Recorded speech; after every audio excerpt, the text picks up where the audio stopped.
Hello everyone, and welcome back.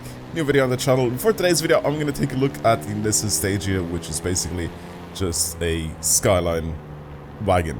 Basically a Skyline estate. Let me go back and reset this car basically to the way it was from factory. Except for the color. I love the color. I've put this on myself. This is not a standard color that you get on this thing. I'll show you pretty much all of the standard colors that you get on it. If you haven't seen the video where I ended up checking this, pretty much all the cars out and all of their upgrades that you can get, I made a whole video on that at the very beginning when this thing actually dropped. But for today's video, I'm going to take a look at this car specifically in a lot more detail. Plus, if you haven't seen yesterday's video, when I took a look at a different car from this car pack, which is one of the most extreme cars, the most insane cars that I've added into this game for a long time, and it's part of this car pack. Go check that video out. It's amazing. It's such an amazing little car. Regardless, we get the Stagia in these colors here. I love the mint, actually. The mint looks really, really good. But I wanted to paint it in the color that I created in this game, which is Midnight Purple 3. For the people that don't know, this is a GTR R34 color. Very, very special, super, super rare color, but I decided to create it in this game. And it looks like this. It looks really, really good. Obviously, it has the purple that then blends into the kind of goldish areas in the background. And then, obviously, as well, when you're outside, I also put like a green tint on it. So in certain lights outside, it actually turns a little bit green. It's all made with that in mind. So it basically looks the exact same as what a Midnight Purple 3 color would look like in real life, or as close to that as possible in this game. Regardless, I wanted to keep that color on because that's on my Skyline drift car in this game, and what I want to do with this car as well is turn it into a drift car and see what happens. So this is the standard front end of this thing, the Stagia. Not the best looking things in the world, if I may say so. So the R34 conversion is something that a lot of people do with this car because obviously it looks like that. What I do love is that with the R34 conversion, you do also get a bigger exhaust, which is very, very good. And slightly different rear end because you go slightly wider as well. So the body kit kind of has to like mold out a little bit and go a little wider as well. What we should have really gotten for the front end is a different set of body kits. You can't really do anything now. You can just add the disgusting Forza arrow on the back, but you can't change it to like the other body kits like the Nismo or the June or anything for the front end like you were able to with the normal Skyline front end, right? Very strange. Regardless, I'm gonna go ahead and pretty much work on this thing the way it is. So like I said, the engine in this thing is an RB25, so it's still a Skyline engine, but it sounds like this. It doesn't really sound the best. Plus, this is all-wheel drive, which we're gonna change to rear-wheel drive. I am turning this thing into a drift car, by the way. And we also have 6.2 liter V8, which I'm pretty sure is the LS. Then we have RB26, which sounds significantly better and much, much nicer. See, the thing is though with the RB25, what people were saying is keep this one because it gets more power than the RB26 in this game. Plus it revs really high to like 9.5k. So I might keep it just for a laugh, just to see what it's like. But I just don't know if it's gonna sound very... I don't know if it's gonna sound very nicely. Why can't we put a BMW V8 in this? So weird. Anyway, but yeah, basically it sounds better and... Or sorry, it revs higher and it makes more power. So we're gonna do that anyway. We'll see what it's like. But the sound is gonna be massive for me for this specific car. Slow tires for that. We can go very, very wide at the front end. I don't really want to go that wide, to be honest with you. I mean, it depends how much power we're making, but I don't think, especially for the front end, I really care about going that wide. So 265s for the front. Maybe we can go 285s for the rear as well. Now for the wheels, I want to pick a set of wheels for this thing that I feel like kind of suit it.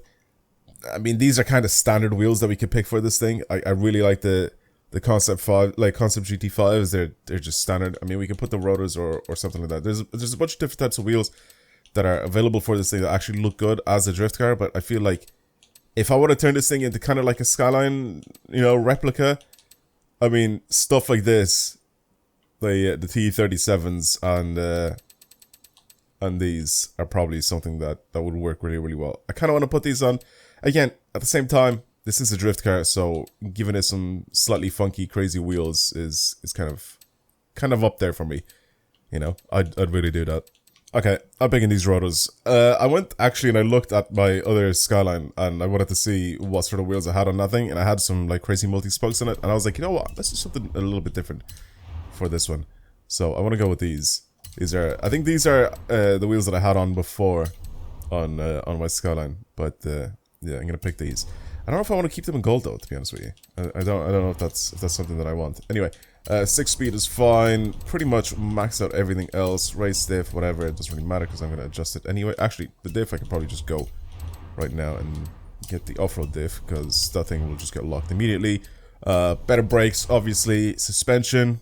I mean, we can pick pretty much race suspension off-road and the drift suspension, which lowers this thing massively. I also need to change the graphics on my game because I ended up playing. I can see it because the wheels aren't even touching the ground. Is because the graphics are pretty low on it. I was playing with a new account due to the fact that I was trying to go for. Oh, should I put cage in this thing? It actually looks kind of good with a cage in it. I was speedrunning yesterday because someone beat my record. Someone beat my record on this game with getting all the festivals and that. So, oh my god, it does rev really high.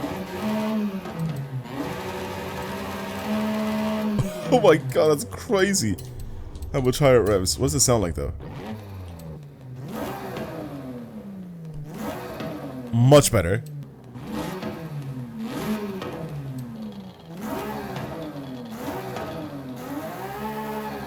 It actually sounds pretty good. I can't lie. That's pretty good. That is a massive difference from what it was before.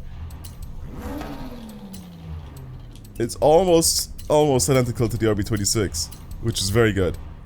And now it has 954 horsepower and weighs 1,300 kilos. Man, this is gonna be ridiculous to drive. Bro, what? The specs of this thing are ridiculous. Yeah, I would have changed my graphics settings as well because I was streaming the other day and I don't know, the game just doesn't like me streaming at like super high, you know, graphics quality. So yeah, basically I ended up adjusting that and I changed my graphics quality down a little bit. I need to put a little bit of a tune onto this thing and then I need to restart my game. So I will be right back.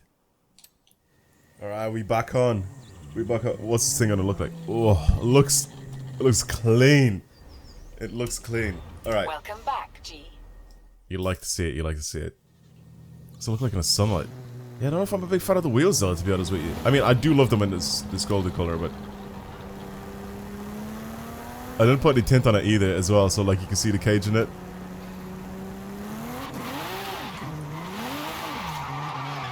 I mean, it gets down pretty easy, I can't lie.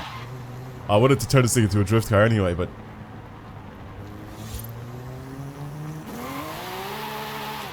oh my god, it revs so high.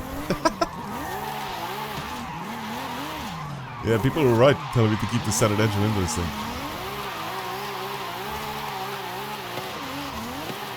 It handles very similarly to the Skyline, I'm not gonna lie. I mean, it's basically based on the same platform, so it's not like, you know, I'm driving a completely different car.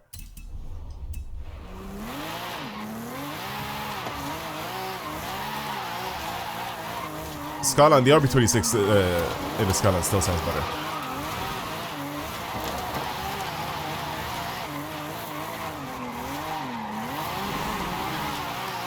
Still have precision with it though, it's still nice to drive, still super easy to control.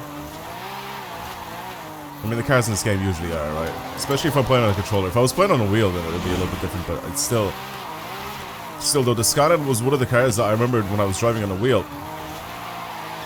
Even with a controller tune, I was still able to go from controller to the wheel pretty easily, and I was still able to, you know, kind of get a few lines going, even on the wheel, even with the controller tune. So it's a pretty straightforward car to slide. So this being not really that different. Let's take it down the mountain and just kind of enjoy the drive. I'm not really here to get any points or anything like that. I'm just here to just enjoy driving this thing, because that's pretty much what this car is for. I mean, we had a car yesterday, the AutoZam. That thing was just, you know, go, fast. This is more like a laid back, chilled out kind of car, where you just kind of want to go sideways and just enjoy driving it, you know what I mean? And have it look good. It's just such a big box though, it's just what's funny to me. Like the design styling, for example, for this thing compared, what's this? When's this from? 1997. Comparing this box to the German boxes is just funny to me. In the early 2000s is when cars in Europe started going all rounded off.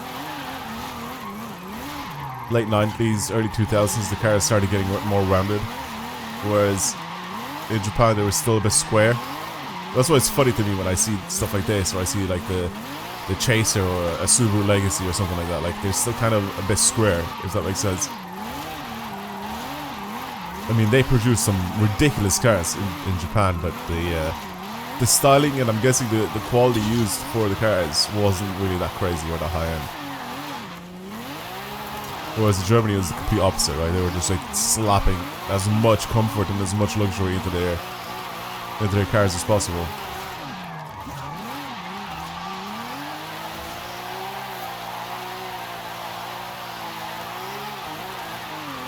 Japanese people thought luxury meant putting like dishcloths on the backs of their seats. For people that don't know what I'm talking about, from like the Toyota Crowns and stuff like that, where you have like little tea towels just sitting on the top of the back seats.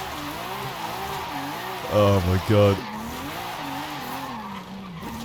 It makes it look like an old woman's like dining room. That's what it reminds me of.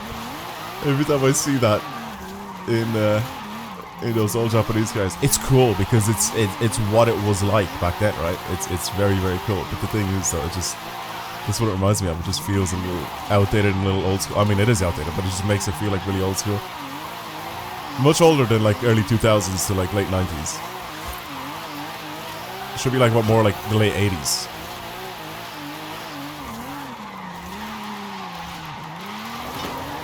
This thing's really nice to drive, by the way. Just really easy to control. I mean, I don't need all this power either. It's making more power than the Skyline. I don't need it though.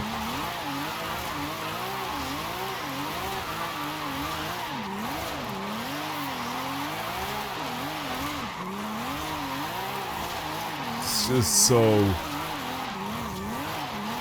so easy. You throw it sideways, you can keep it in whatever lane you want it to be in. And it just looks good doing it.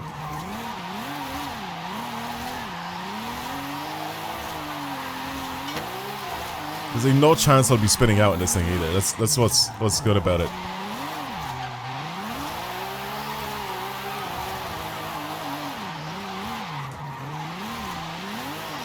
You know, I tried to stretch my slides out and all that sort of stuff, and I could just go on the handbrake a little bit if I wanted to. Let's go to fifth, see what fifth is like. I can't actually floor it, or I can't redline it in fifth. It's a bit hard. That's okay, look at it, it's just picking up speed. Back down to fourth we go. Well, this thing just slides on its own. Don't really have to do much here. And then drop the revs a little bit. Again, ease onto the power, no flooring it, no sudden lift off or anything like that. It's just the smoothness of this car that's what's making it really, really nice. And then from fourth all the way to fifth, stretching my gear, or stretching my slide out as much as I can. Little manji here. Let's manji again. So we have to kind of slow down a little bit here. Oh, it's just beautiful how smooth this car actually is to drive. Oh man.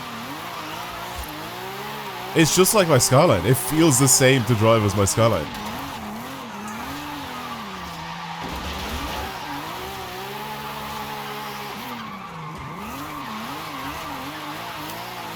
Yeah, it's brilliant car to drive.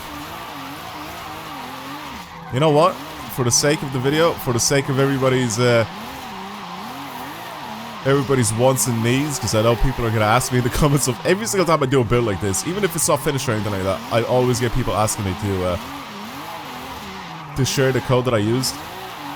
or share the tune that I use in a code, and I just forget to do it every single time. So right now, as soon as I finish this slide, or as soon as I finish and I get to the intersection at the very bottom of the hill, I'm gonna go ahead, save this tune, share the share code, and show it up on the screen, just so I don't forget.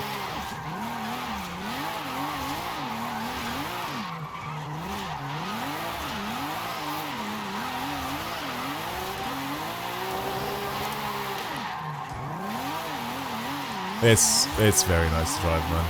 It's really nice. I can't really find any faults with it. Seriously.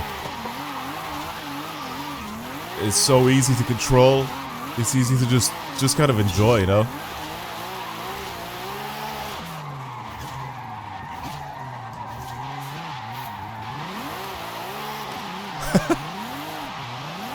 I'm just in 4th most of the time. I think for these quarters I should be in 3rd, but I just kept it in 4th anyway.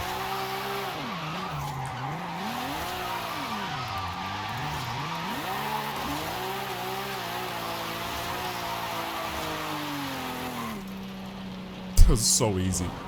So easy. Mad. I love it. I love it, I love it, I love it. Really, really, really great. Okay, and there you go. Search it, DubsMB, share code, boom, press it, and it's right there. 234-486-148. That's the share code for the tune that I just used for this car. So, enjoy it. Hopefully you guys have fun with it. Anyway, I think I'm going to call it there. That's pretty much it for the R34 wagon, basically, the stage here.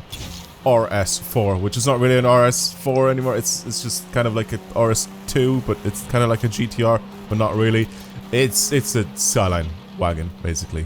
But yeah, anyway, that's pretty much it. Thank you for watching, everybody. I hope you enjoyed today's video, and I guess I'll see you guys in the next one. Goodbye, everyone.